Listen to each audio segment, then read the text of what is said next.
주님께 드릴 마음의 예배, 주님을 위한, 주님을 향한 노래, 중심 잃은 예배 내려놓고 이제 나 돌아와 주님만 예배해. 하나님 아버지, 은혜를 감사합니다. 지난주 한 주간도 저희들 주의 은혜 가운데 지날 수 있도록 도와주심을 감사합니다. 분주하고 복잡한 일들 가운데서도 저희들 붙들어 주시고 이 한 날, 주의 날 거룩히 지키기 위하여 열심을 다해 왔음을 이 시간도 고백합니다. 주님께서 이 시간도 축복하시고 주의 백성들 한마음 한뜻으로 주님께 예배할 때에 주께서 은혜를 더하여 주옵소서. 영적인 추수 때가 가까워오고 있음을 저희들이 실감합니다. 하나님 아버지, 주님께서 이 땅에 추수하러 올 때에 온 성도들이 알곡이 되어 천국에 들어갈 수 있도록 주께서 인도하여 주시기를 간절히 비옵고 원하옵나이다. 아버지 하나님, 세상이 너무나 악합니다. 유혹하는 일들이 너무나 많습니다. 그러한 일들 가운데서도 저희들 믿음으로 굳세게 살아 주님 오실 때 어서 오시옵소서 반가이 맞이할 수 있는 저희들 다 되어질 수 있도록 은혜를 덧입혀 주시옵기를 간절히 비옵고 원하옵나이다. 하나님 아버지, 목사님 세우셔서 하나님의 말씀을 대언합니다. 하나님, 듣는 자들이 그 말씀이 하나님의 말씀으로 들려져서 우리들의 심령에 박히고 우리들의 심령에서 그 말씀이 되새김질하며 세상에 나아갈 때 그 말씀대로 살아갈 수 있도록 은혜를 더하시고 특별히 목사님에게 영역을 더하여 주셔서 말씀 전할 때마다 하나님의 능력이 나타나게 하옵소서. 오늘도 온종일토록 주님께 영광 돌려드리는 하루가 되게 하옵소서. 감사하옵고 예수님의 이름으로 기도드려옵나이다. 아멘.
본문 여러분 말씀은 사도 베드로가 이제 신앙생활하다 고난 가운데 핍박 가운데 흩어져 있는 주의 백성들을 향해서 어떻게 이렇게 신앙생활 해야 될 것인지 권면하고 있는 그런 내용의 말씀이 이제 오늘 이 베드로 전서의 말씀입니다.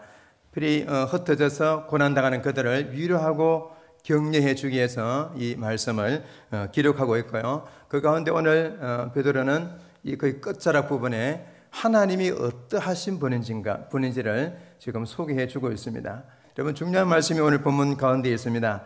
뭐라고 오늘 소개하고 있습니까? 오늘 하나님을 오늘 본문 말씀은 모든 은혜의 하나님, 그렇게 사도 베드로는 오늘 이렇게 흩어져 고난당하는 주의 백성들 향해서 모든 은혜의 하나님이다라고 그렇게 소개하고 있습니다. 다시 말해서 이것은 여러분, 우리 하나님은 모든 우리에게 은혜를 주시는 공급의 바로 근본이다라는 겁니다. 오늘 여러분 우리 가운데 놀라운 은혜 주시는 하나님인 줄 믿으시기를 주님의 이름으로 축복합니다. 여러분, 하나님은 아무런 죄 가운데 소망 없는 우리들을 향해서 하나님은 독생자 예수 그리스도를 이 땅에 보내시고 그분을 십자가에 못 박으시고 또 부활하시고 승천하심으로 우리가 하나님의 자녀가 되고 우리의 모든 죄가 용서받고 영원한 하나님의 나라 천국으로 우리를 이끌어 주시는 놀라운 은혜를 베풀어 주신 분이 오늘 우리 하나님이십니다. 그 하나님은 참으로 좋으신 분이심을 믿으시길 주님 이름으로 축복합니다. 여러분, 그분은 우리를 이 영광의 나라에 들어가게끔 해주셨습니다. 그리고 오늘 베드로가 전하는 이 은혜의 하나님, 그 은혜의 하나님이 오늘 우리를 어떻게 한다고 말씀하고 있습니까? 온전하게 하신다. 오늘 말씀, 또 본문 말씀 보시기 바랍니다. 자, 오늘 온전하게 하신다. 그렇습니다. 온전하게 하시며, 그 말씀이 중반절에 이렇게 들어가 있습니다. 그리고 굳건하게 하시며 강하게 하시며 털을 견고하게 하시리라. 이 말씀을 주고 있습니다. 여러분, 예수 그리스도 안에서 부름받은 저와 여러분은 영광의 나라에 오늘 옮겨진 하나님의 백성들입니다. 믿습니까? 아멘. 그렇습니다. 우리는 이미 예수 그리스도 안에서 영광의 나라에 옮겨진 그런 백성들입니다. 놀라운 은혜와 복을 이미 받은 사람들이에요. 그런데 여러분, 우리는 이 땅에 지금 발을 딛고 있지 않습니까? 이 땅에 발을 딛고 있는 한 우리는 예수 그리스도로 말미암아 고난 가운데 살아갈 수밖에 없는 그런 존재들입니다. 왜 그렇습니까? 여러분, 우리의 시민권은 어디에 있습니까? 우리의 시민권은 이곳에 있는 것이 아니라 하늘에 있기 때문에 우리의 신분은 이미 하늘에 있는 그 하늘의 시민권을 가진 신분자입니다. 그러다 보니까 여러분, 이 땅 가운데는 우리가 고난 당할 수밖에 없습니다. 우리는 이 땅의 백성의 신분도 가졌지만은 하늘나라의 시민권을 가진 하나님의 백성이라는 사실들을 늘 우리는 잊어버리지 마셔야 됩니다. 그런데 여러분, 중요한 것은 이 땅에서 당하는 그 고난이 길입니까 짧습니까? 여러분, 오늘 본문 가운데 어떻게 되어 있습니까? 잠깐 고난을 당한, 그렇게 되어 있습니다. 여러분, 잠깐입니다. 그렇죠? 여러분, 잠깐 고난을 당하는 순간은 길다라는 말입니까? 짧다는 말입니까? 예, 짧다라는 그런 표현입니다. 그래서 여러분, 우리가 영광의 나라, 장차 들어갈 영광의 나라, 그 영광의 나라에서 영원토록 우리 하나님과 우리 주님과 함께 우리가 거하게 될 텐데요. 그 영광의 나라에 들어가는 그 것과 비교해서 이 땅에서 살아가는 고난 당하는 순간은 너무나 적고 짧다는 것들을 우리 가운데 비교해서 말씀해 주고 있습니다. 잠깐 고난을 당한, 그렇게 지금 표현하고 있습니다. 그런데 여러분, 짧고 그 적은 순간에 예수님을 위해서 우리는 고난을 당하게 된대요. 그 고난으로 인해서 때로는 우리가 실족하기도 하고, 때로는 넘어지기도 하고, 때로는 여러분 우리가 이 가운데 어려움과 고난을 당하기도 합니다. 그런데 여러분, 중요한 것은 모든 은혜의 하나님께서 그 가운데서 우리를 어떻게 한다고 말씀하고 있습니까? 오늘 온전하게 하신다. 그렇습니다. 온전하게 만드신다라고 그렇게 말씀하고 있습니다. 얼마나 여러분 좋은 말씀인지 모르죠. 온전하게 하신다. 그래서 오늘 여러분, 온전하게 하신다라는 이 뜻의 의미가요, 의학적인 그런 의미로 어떤 의미냐면, 뼈가 완전히 우리가 사고가 나면 뼈가 어떻게 됩니까? 큰 사고가 나면 뼈가 완전히 박살이 나버리죠. 쪼가리 박살납니다. 그것을 완전히 이렇게 다 이렇게 조각난 것을 맞추어서 다시 회복시키는, 다시 붙게 하고 다시 회복해 되는, 이게 여러분 온전하게 한다는 뜻이 바로 그런 뜻입니다. 근데 여러분, 이 온전케 한다는 이 뜻은 베드로가 과거의 그 실패의 삶을 친히 경험했었습니다. 그렇죠? 베드로가 실패의 삶을 친히 자신의 과거의 그 고통, 또 실패로 고난당한 그 삶을 직접 경험하고요. 그 가운데 하나님이 그를 온전케 해서 사용하셨던 것을 경험했던 경험자가 바로 베드로였습니다. 그러니까 모든 은혜의 하나님은 오늘도 여러분 우리의 손상된 것도 온전하게 회복시켜 줄 줄 믿으시기를 주님의 이름으로 축복합니다. 베드로가 완전히 깨어진 가운데 있었지만은 하나님은 베드로를 찾아오셔서 그를 온전케 회복시키는 것처럼 저와 여러분 가운데도 오늘 주님을 따르다가 상처받고 끼어지고 부서진 그 모든 것을 오늘 온전하게 회복시키시는 하나님, 그 하나님을 오늘도 믿으시기를 주님의 이름으로 축복합니다. 자, 여러분, 그럼 베드로를 우리가 너무나 잘 압니다. 베드로는 예수님의 수제자로 부름을 받았습니다. 근데 그 성격상 좀 어떻습니까, 여러분? 베드로의 성격은 가만히 있질 못합니다. 그렇죠? 항상 앞서 나갑니다. 그렇죠? 그래서 다혈질적이고 적극적으로 모두 뭔가 하자 이러면은 누가 할래 그러면 베드로가 제가 먼저 하겠습니다. 이러면 베드로가 먼저 뛰어나갑니다. 그러다 보니까 실수도 많았고 넘어지기도 하고 예수님을 부인하는 자리까지 이랬던 사람이 여러분 우리가 잘 아는 수제자 베드로였습니다. 여러분, 예수님과 사랑하는 자들이 유월절 만찬을 가지게 됩니다. 그 가운데 여러분 유월절 만찬, 마지막 이 만찬을 베풀고 만찬을 갖고 있는 그 순간에 예수님이 이제 제자들 가운데 한 사람을 통해서 배반을 당하고 팔려지고 또 십자가에 못 박혀 돌아가시게 대한 말씀을 하게 되어집니다. 여러분, 그때 그 가운데서도 제자들은 철이 없다 보니까요, 그 가운데도 누가 큰지를 막 다투고 싸우는 그런 제자들의 모습을 볼 때 예수님 참 안타까우시죠. 그런데 예수님이 뭐라고 말씀합니까, 여러분? 내가 너희들 가운데 섬기는 자로 있다라고 말씀합니다. 섬기는 자로 왔다. 그리고 섬기는 자로 너희하고 함께 있다라는 말씀을 주고 있습니다. 그리고 제자들을 향해서 너희가 내 나라에서 함께 먹고 마시고 이스라엘 12지파를 다스리는 이 놀라운 복을 함께 받게 하겠다라고 약속하고 있습니다. 그런데 여러분, 이 누가복음 22장 31절 32절에 장차 있게 될 그 일을 위해서 베드로를 향해서 거듭 강조하고 있는 말씀이 있습니다. 누가복음 22장 31절 32절입니다. 자, 거기 보니까 시몬을 향해서 이야기합니다. 시몬아, 시몬아, 보라, 사탄이 너희를 밀가부르듯 하려고 요구하였으나 그러나 내가 너희를 위하여 내 믿음이 떨어지지 않기를 기도하였노니 너는 돌이킨 후에 내 형제를 굳세게 하라 라고 이렇게 말씀합니다. 여러분, 그런데 베드로는 자신의 열정과 이 확신을 그는 예수님께 말씀을 드리죠. 그게 여러분 누가복음 22장 33절입니다. 뭐라고 이야기합니까? 자, 그가 말하되 주여, 내가 주와 함께 어디에도 오게도 어디에도 죽는 데에도 가기를 온전히 각오했다는 겁니다. 그 가기를 각오했다라는 그런 자신의 각오만 지금 이야기합니다. 여러분, 예수님께서 말씀합니다. 누가복음 22장 34절이죠. 그 뒷절입니다. 뭐라고 이야기합니까? 베드로야, 이르시되 베드로야, 내가 내게 말하니 오늘 닭 울기 전에 몇 번? 3번 네가 나를 모른다고 부인하리라. 그렇게 이야기하면 좀 정신을 차려야 되는데 베드로가 또 이야기합니다. 마태복음 20장 35절 베드로가 이르되 내가 주와 함께 죽을지언정 주를 부인하지를 않겠습니다. 그랬습니다. 그리고 모든 제자도 그와 같이 말했다라고 이야기하고 있습니다. 그런데 여러분, 고백은 했습니다만 막상 이제 그 순간이 다가옵니다. 가룟 유다가 예수님을 배반해서 군병들과 제사장과 군병들과 함께 예수님을 잡으러 이제 그 현장에, 예수님이 계시는 그 현장에 지금 잡으러 온 겁니다.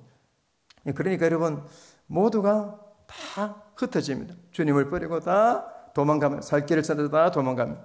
용감한 베드로는 칼로 대제사장의 그 말고의 길을 자르기도 합니다만 예수님께 별 도움이 되지 못합니다. 다 도망갑니다. 근데 여러분, 그래도 끝까지 미안해가지고 예수님의 들을 졸졸 따라갔던 두 제자가 있었습니다. 누구였습니까? 예, 오늘 요한입니다. 요한복음을 기록했던 요한이 따라갑니다. 두 제자가 그래도 따라갑니다. 예수님의 사랑을 많이 받았던 요한, 그리고 수제였던 베드로 따라갑니다. 여러분 따라갔는데요. 자, 이 대제사장 그 당시에 가야바입니다. 가야바의 집들에 베드로와 요한이 이제 함께 따라가서 그 안에 들어가 있습니다. 그런데 여러분 약속하기도 베드로가 호언장담했던 그것이 시험을 받을 때가 온 것입니다. 때가 된 것입니다.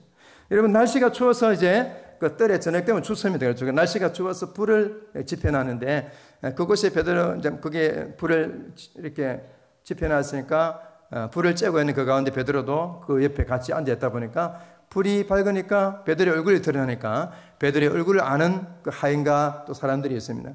그러니까 베드로 너도 예수님과 함께 있던 당이라고 이야기하니까 베드로는 결코 아니다. 예수님을 부인하고 예수님을 저주하고 여러분 그런 자리에 결코 이제 오게 된 그런 모습을 이렇게 당하게 됩니다. 여러분 3번 딱 부인하니까 뭐가 울기 시작합니까? 닭이 꾹겨 닭이 울었습니다. 야속하죠. 그런데 여러분 그때 예수님이 베드로를 향해서 쳐다봅니다. 자, 그러니까 여러분 예수님이 쳐다보는 그것은 좀 예수님 책망자도 조금 있겠지만은 그러나 긍휼히 여기는 사랑의 마음의 얼굴로 예수님이 베드로를 향해 이렇게 쳐다보는 겁니다. 처근한 마음이죠.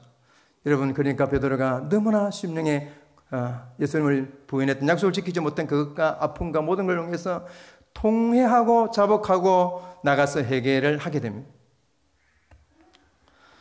여러분 그 아픔과 고통이 얼마나 컸을까? 여러분 이번에 베드로의 이제 통곡교회 성지순례 가면서 그 현장을 이렇게 보고 왔었습니다.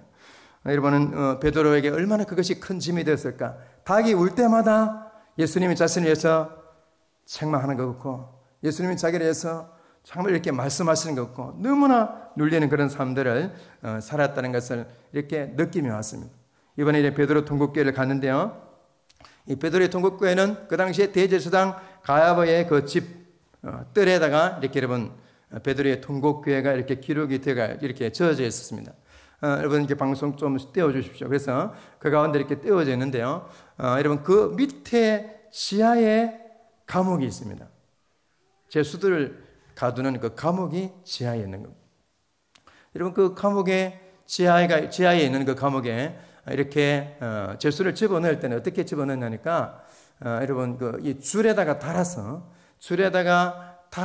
예수님을 이렇게 집어넣었다는 것들을 그렇게 기록이 돼가 줄에다가 달아서 그러니까 여러분 지하 깊은 곳입니다. 달아서 이렇게 집어넣어서요. 거기서 줄을 줄을 끊어버리면 결코 끔끔한 데서 바깥으로 나올 수도 없어요. 예수님께서 이곳에 끌려오셨어요.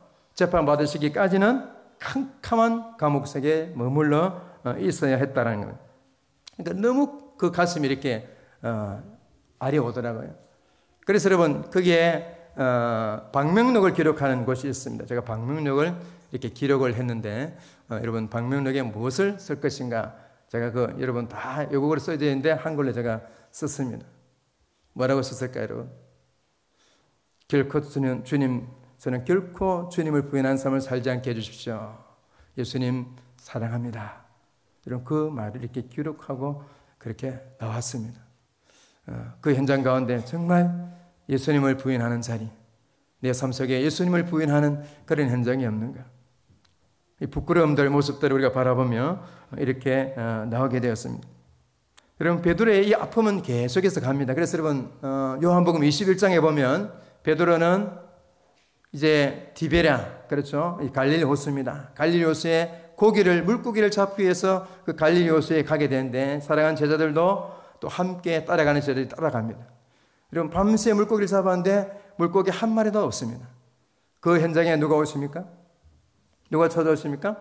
예수님이 찾아오십니다. 그리고 예수님이 말씀합니다.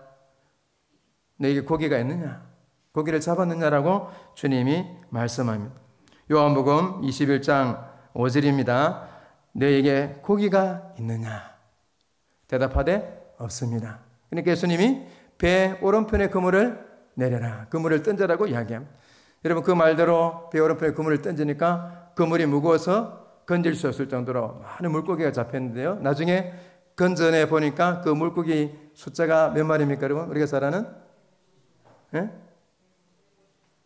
153마리. 예, 맞습니다. 그 숫자대로 여러분 모나의 볼펜에는 그 숫자입니다. 그 숫자에 고기가 잡혔던 것을 보게 되어집니다. 그리고 여러분 그 정도 되면 좀 이렇게 느낌이 빠르면 예수님이라는 사실을 알아야 되는데 예수님인지 아무도 모릅니다. 알았던 제자가 누구일까요? 베드로가 몰랐습니다. 누구일까요? 예, 요한이었습니다. 자, 요한이 예수님을 보시고 뭐라 그러십니까? 주님이시다라는 말을 하니까 베드로가 옷을 벗고 있다가 옷을 여밀고 그렇죠. 옷을 입고 바닷속으로 뛰어서 헤엄쳐서 예수님 있는 곳을까지 나갑니다. 근데 여러분 예수님은 그곳에 뭘 준비하고 있습니까? 숯불을 피워놓습니다. 그리고 그 위에 뭘 올려놨습니까? 물고기와 떡을 올려놨습니다. 그리고 데피고 있습니다. 배고픈 그 제자들 먹이기 위해서 주님은 준비해 놨었습니다. 여러분 왜 그곳에 숯불을 왜 예수님이 그곳에 가셨을까요? 여러분 상처받고 끼어져서 파손됐던 베드로를 고쳐주기 위해서 예수님은 그 현장에 찾아갔습니다. 완전히 뼈가 부러져서 완전히 산산조각난 베드로 그 가운데 여러분 그 심령에 고통받는 그 베드로를 향해서 찾아가시고 그리고 만나주십니다. 그리고 맛있는 조반 아침을 먹여줍니다. 그리고 여러분 너 왜 내 배반했니? 그 이야기 하지 않습니다. 뭐라고 묻습니까? 여러분 세 번 뭐라고 물으십니까? 네가 나를 사랑하느냐? 이 사람들보다 더 나를 사랑하느냐? 네가 나를 사랑하느냐? 그래도 네가 나를 사랑하느냐라는 말씀만 주님은 세 번 물으십니다. 왜? 세 번 주님을 부인했기 때문에 세 번 물으시고 숯불 가운데 예수님을 부인했던 그 현장을 직면하게 하시고 그것을 깨닫게 하시고 더 이상 이제 고통 가운데 있지 마라.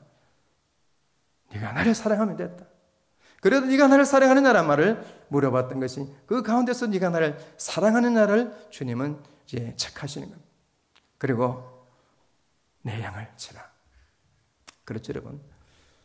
그를 회복시켜서 이제 위대한 하나님의 사도로 그를 쓰시는 것을 보게 됩니다. 완전하게 그를 회복시키시고 오늘 말씀드려 보시기 바랍니다. 본 말씀 잠깐 고난을 당한 데를 친히 온전하게 하시고 굳건하게 하시고 강하게 하시고 틀을 견고하게 하시리라. 여러분 이 말씀대로 베드로를 온전하게 만드시고 견고하게 만드시고 굳건하게 만드시고 강하게 만드시고 틀을 견고하게 하셨어요. 여러분 베드로를 완전하게 회복시켜 주셔서 이제 여러분 베드로가 오순절 성령의 충만을 받고 난 후에 이제는 여러분 설교할 때 3,000명이 해가는 놀라운 역사들이 일어나는 놀라운 위대한 사도로 하나님이 그를 들어 쓰시는 것을 보게 됩니다. 사랑하는 성도 여러분, 이제 오늘 말씀을 맺습니다. 여러분 오늘 주님은 오늘 우리에게 찾아오십니다.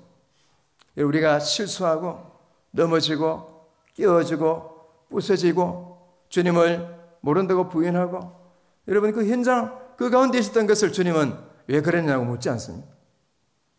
중요한 것은 네가 주님을 사랑하느냐? 그 가운데서 네가 주님을 사랑하느냐?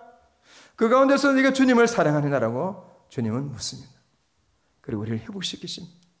우리를 회복시키셔서 위대한 하나님의 나라, 위대한 나라를 세워나가는 그 일에 우리를 귀한 일꾼으로 쓰시기를 원하십니다. 오늘 찾아오신 그 주님을 만나시고 그 주님을 통해서 여러분 온전하게 되어주시고 회복해 되어주시고 굳건하게 되시고 강하게 되시고 여러분 그렇게 해서 터가 견고해져서 우리 하나님을 세워가는 위대한 일꾼으로 쓰임 받으시는 우리 모든 형제의 성도 되시기를 주님의 이름으로 축복합니다. 아멘.